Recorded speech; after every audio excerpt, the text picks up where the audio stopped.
The morning we moved into the new house tucked behind the tree-lined entrance of Willow Creek Estates, I had no idea that our biggest problem wouldn't be unpacking boxes, figuring out the garbage schedule, or even dealing with a leaking kitchen faucet, but instead a woman named Karen, who practically wore the HOA badge like it was law enforcement authority, and apparently considered herself the self-appointed enforcer of everything from lawn height to neighborhood internet access. Our move-in day was smooth enough. My 16-year-old son Zane, a tech genius since the age of 10, immediately found the weak points in the house's connectivity, started mapping out the ideal router placement, and had us online within an hour. But while he was configuring the router and updating firmware, a knock came at the door that seemed oddly aggressive for mid-afternoon.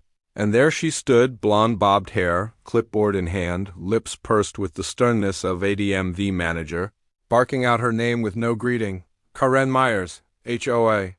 Board president, and I'll need your Wi-Fi password, please. Since the neighborhood network is shared for security and monitoring purposes.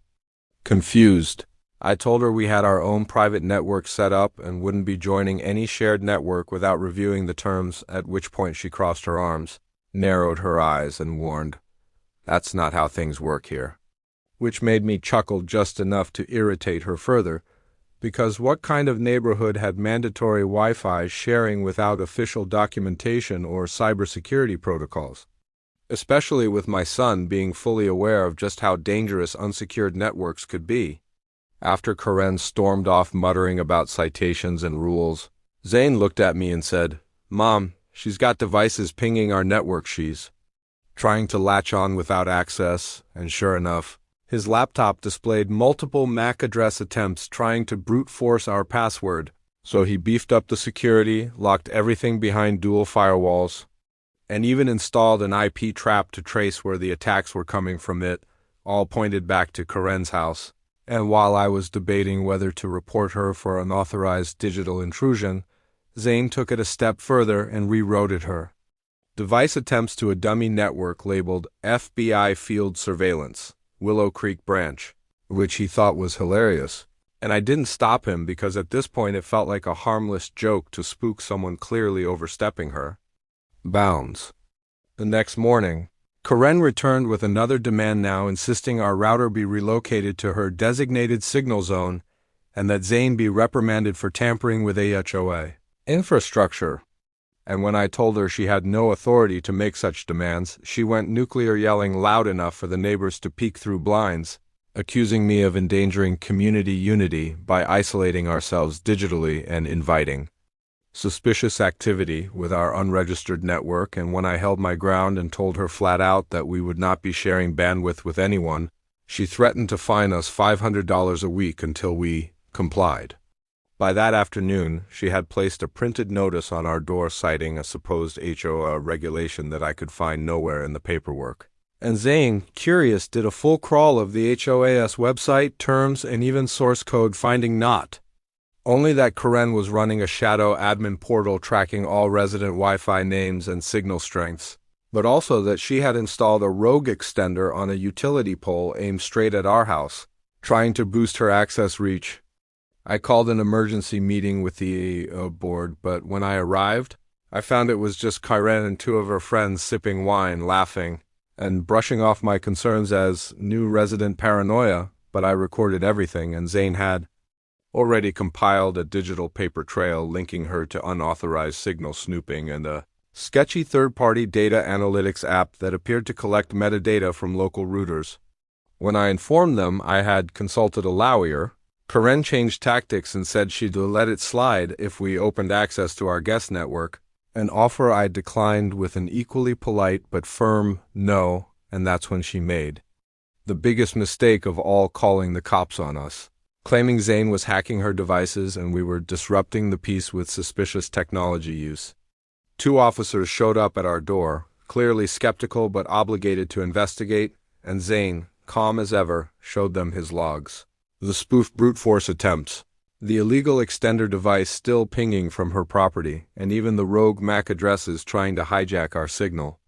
The younger officer asked Karen, who was hovering outside with her arms crossed, if she understood what a denial of service attempt was, and when she stammered, I just wanted to make sure everyone had reliable internet, the officer said. That's not your job, ma'am, and politely warned her that misuse of digital infrastructure and unauthorized access attempts could lead to charges. Karen turned red, furious, and stomped off without another word. And while I thought that was the end of it, Zane smirked and said, "She's gonna try again, but next time she's not going to like what she finds," because what he hadn't told me yet was that he had traced more than just her signal. He had discovered something buried in the digital logs that tied Karen not only to unauthorized access, but possibly to larger violations within the HOAS own tech framework. A secret admin panel that showed she had been monitoring residents' online activity, network names, and in some cases even connected device histories without consent. And that's when I realized this battle wasn't just about a Wi-Fi password anymore. It was about privacy, control, and a woman who had no idea just how deep she'd waded into a war she couldn't win. After the police left and Karen's face practically burned a hole through our siding from the death glare she shot us on her way back to her house, I figured she'd simmer down for a while, maybe lick her wounds and back off. But of course, I underestimated just how deep Karen's control complex went. And by the next morning, there were 3 new HOA violations duct taped to our mailbox. All absurd and clearly retaliatory. One for non-uniform mailbox paint. Our box was the exact same as everyone else's. One for unauthorized digital equipment installation, and one for refusal to comply with community digital cohesion standards, which, to be clear, do not exist anywhere in the official AI bylaws. Zane, eating cereal in his NASA hoodie, glanced at the notices and just said, "She's panicking," then went straight back to his laptop, muttering something about pulling packet logs. I knew he was digging into something, but what I didn't know was that he'd started mapping the entire digital footprint of the HOS internal systems using tools. I didn't even know he had setting up encrypted captures of all network traffic originating from Karen's rogue repeater, the HO website's admin portal, and even metadata from the supposed shared security system Karen had mentioned when she first demanded our Wi-Fi password.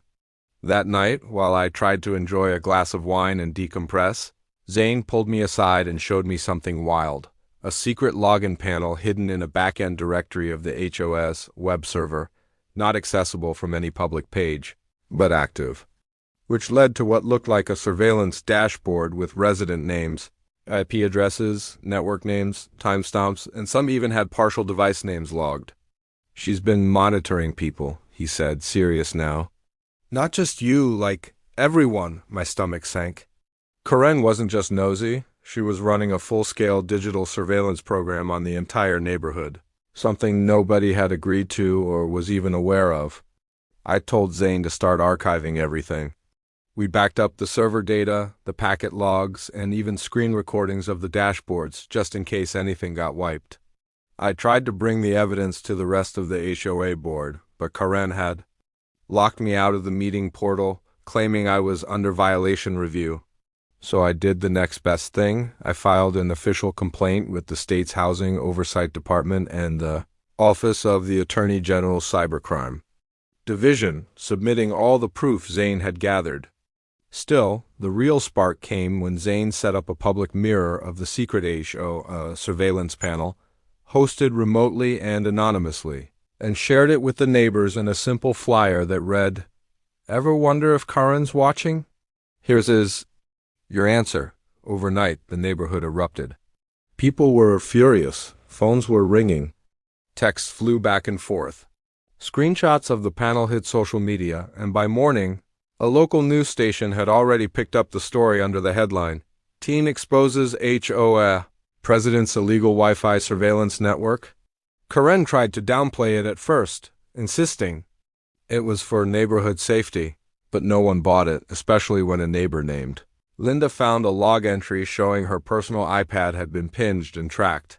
A few residents called an emergency meeting without Karen's approval, and when she tried to show up and shut it down, the sheriff, yes, the actual sheriff, arrived with a subpoena for her digital records because the evidence Zane provided had reached more than just the news. It triggered a full-scale digital privacy investigation. We found out Karen wasn't just a rogue busybody, she was profiting off resident data by sharing metadata with a third-party analytics firm under the table. Dues were being funneled into a budget line labeled Community Tech Improvements, which was really a cover for data hardware and network licenses she had no authority to install. But the bombshell wasn't even that, it was when Zane traced one of the MAC addresses in the surveillance logs and discovered it matched a hidden camera that had been mounted inside a decorative birdhouse on a public trail path aimed directly at the community pool entrance. Karen had literally been watching people go in and out of the pool through a hidden camera disguised as backyard decor, with the feed routed through the HOA's security hub, and the moment this came to light, everything unraveled. Residents demanded her resignation. The local news ran a follow-up expose. The AOA board froze all discretionary funds, and Karen's house was picketed with signs reading, "Stop watching us." Zane, still calm, still 16, looked at me over breakfast the next day and said, she thought she was in control. But she forgot the internet runs on rules. It was poetic in a way. A tech-obsessed teenager had taken down a surveillance-hungry HOA tyrant using nothing but code, logs, and ethics. But what Karen didn't know, and what even I hadn't realized yet, was that Zane had uncovered something even deeper. Buried in Karen's hidden dashboards were notes referencing a second closed zone, not yet online, a plan to expand surveillance to nearby neighborhoods under a new AOA project called Digital Harmony. Zane's words still echo in my mind. She wasn't done. She was just getting started. And now that the whole neighborhood knew what was going on, it was only a matter of time before the truth spread beyond Willow Creek. And Karen's world finally collapsed under the weight of her own wires. The fallout from Karen's surveillance empire collapsing was immediate, but far from over, and what came next revealed that her control tactics went far deeper than anyone imagined. After the birdhouse camera scandal broke, law enforcement seized HOA records and server equipment while neighbors held emergency votes to replace the board entirely. But Karen wasn't going quietly. She filed a defamation lawsuit against us, me and Zane, claiming we fabricated the evidence to maliciously undermine HOA authority. She even got a sleazy local attorney to try and serve us at 7 a.m., right as Zane was leaving for school. But my son, ever composed, snapped a photo of the process server and simply said, "Countersuit for malicious prosecution incoming." What Karen didn't realize was that the very server logs she tried to discredit had been submitted in full to the state's cyber division and were now part of an official criminal investigation. But the real chaos began when Zane, while helping the neighborhood IT guy reset his home router, stumbled across a Wi-Fi beacon broadcast under the name Digital Harmony Gateway. It was identical to the one Karen had used on the surveillance dashboard, but it wasn't supposed to be active. Not anymore. That discovery sent Zane into full detective mode, and over the next 48 hours, he traced signal strength across 4 blocks using a signal mapping tool he'd coded himself. That's how he found the source, a plain-looking utility box near the playground, locked but humming softly. The signal came from inside. With the sheriff's help and a warrant in hand, that box was opened, revealing a high-powered router, battery backup, and cellular uplink broadcasting encrypted traffic to an off-site IP address. Karen had built a fail-safe, a backup surveillance node designed to continue logging data even after the HOA network went down. She hadn't just violated privacy. She'd created an illegal shadow network across public property. And here's the kicker: when Zane cracked the encryption, he found logs of login credentials, usernames, and hashed passwords from dozens of households. Karen had been collecting residents' Wi-Fi details under the guise of, compliance, then storing them for future access. Worse, she'd launched this project under a fake tech consultant company, Bright Pine Solutions, which we traced back to a P.O. box she rented under a false name. By this point, the state cybercrime unit had enough evidence to hit Karen with charges ranging from wire fraud to unauthorized computer access to identity theft. The sheriff's department placed her under arrest during a town hall meeting where she'd arrogantly tried to reclaim her board seat. The image of Karen being escorted out of the clubhouse in handcuffs, shouting about digital terrorism, went viral before the meeting even ended.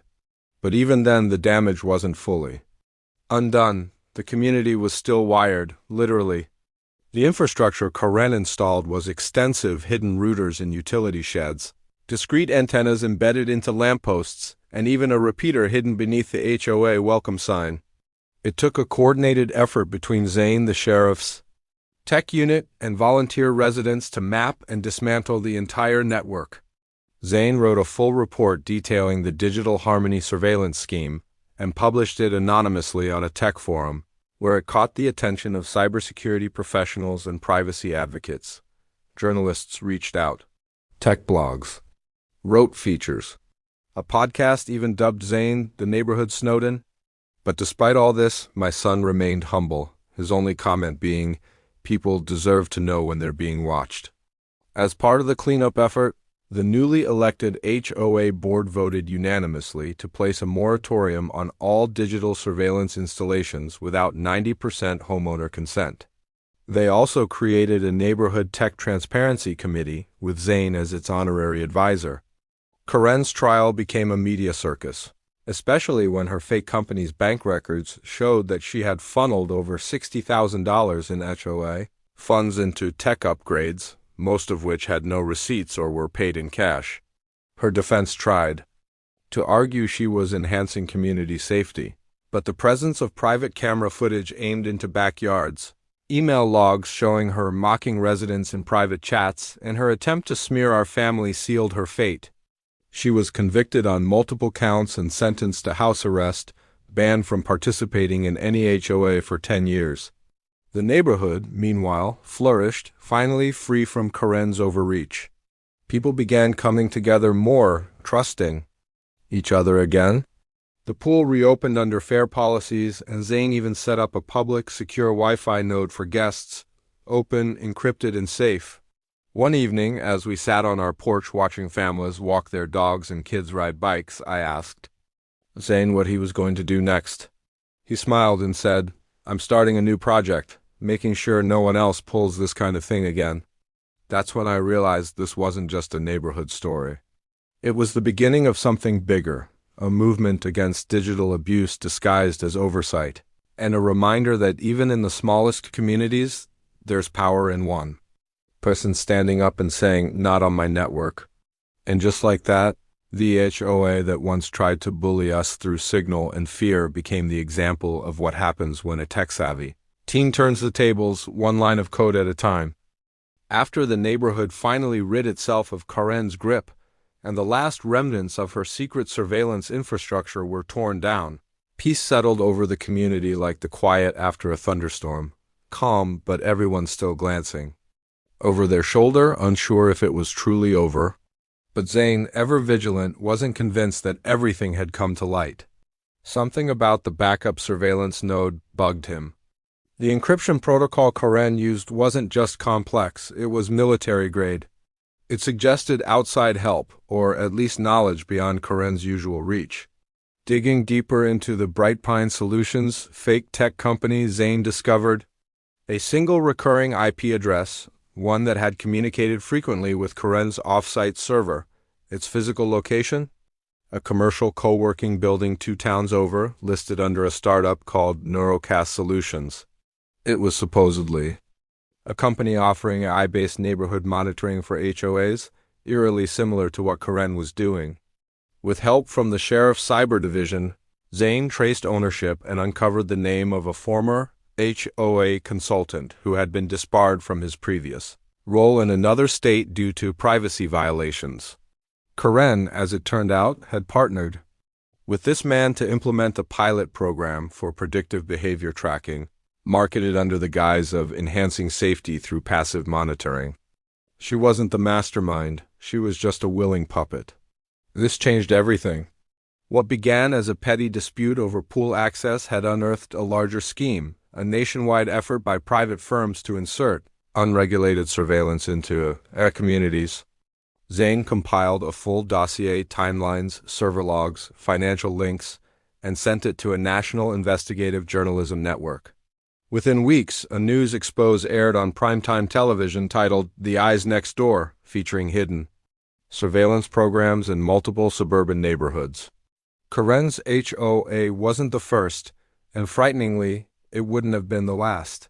What elevated Zane from local hero to national whistleblower was his ability to connect the dots and present proof that would hold up under scrutiny.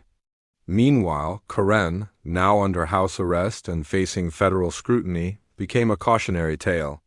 Her attempt to regain control through an online smear campaign backfired when screenshots of her fake social media accounts were linked to her IP address. When interviewed by a local paper, she blamed teen hackers and cancel culture, but by then, no one was listening. She had gone from self-appointed HOA dictator to digital pariah. The new HOA board, recognizing the enormity of the breach, passed a resolution banning all non-disclosed data collection within the neighborhood, and contracted an independent tech firm, vetted thoroughly, to audit the neighborhood's digital footprint quarterly. Zane was hired as a consultant, paid a modest stipend, and granted access to monitor neighborhood networks for anomalies. One day, he found another unusual signal spike near a mailbox cluster. It turned out to be a leftover repeater node Karen had installed, this one buried inside a faux rock near the base of a bush. Though inactive, it served as a chilling reminder of how deep her system had gone. But Zane didn't just stop at defense. He began building a nonprofit platform, OpenZone, designed to help communities detect and dismantle hidden surveillance infrastructure. It provided tools, education, and even legal templates for HOAs to ensure privacy rights were protected. By the time he turned 16, Zane had testified before a state subcommittee on digital privacy. He stood confidently in his blazer and sneakers, explaining packet sniffing and firewall auditing to lawmakers in plain English. When one senator asked why a teenager had to bring this to their attention, Zane simply replied, "Because adults trusted convenience over safety." The moment went viral. That same year, tech companies began reevaluating their contracts with HOAs. Several pulled their pilot programs after negative press. Zane's platform reached over 10,000 downloads in its first month. As for our neighborhood, it became a model of digital awareness. Security cameras were allowed only with clear signage, and no device could be installed in a shared space without full disclosure and approval. People stopped whispering at HOA meetings. They started talking. Neighbors who once barely nodded at each other became allies in preserving their privacy. Parents asked Zane to teach their kids about internet safety. He started weekend workshops on ethical coding in our garage, the same garage where this all began when Karen stole our Wi-Fi. As for Karen, she eventually sold her house under court order, her HOA privileges permanently revoked. Her final act of defiance, an angry email blast blaming subversive elements, was instantly flagged as spam. No one read it. The house she left behind was purchased by a quiet couple who installed a front porch swing and grew flowers where Karen once mounted her motion sensors. One afternoon, as I watched Zane help an elderly neighbor reconnect her printer, I realized how much this war, because it was a war, had changed him. He wasn't just my son anymore. He was a protector, a digital guardian of our rights. And when I asked him if he regretted getting involved, he said, "Mom, we didn't start this fight, but we finished it the right way, with facts, not fear." In the end, what began as an argument over pool access became the unraveling of a surveillance empire. The exposure of a national scheme and the rise of a movement led by one teenager who refused to be intimidated. And to think it all started because Karen didn't get the new Wi-Fi password. Some people really have no idea what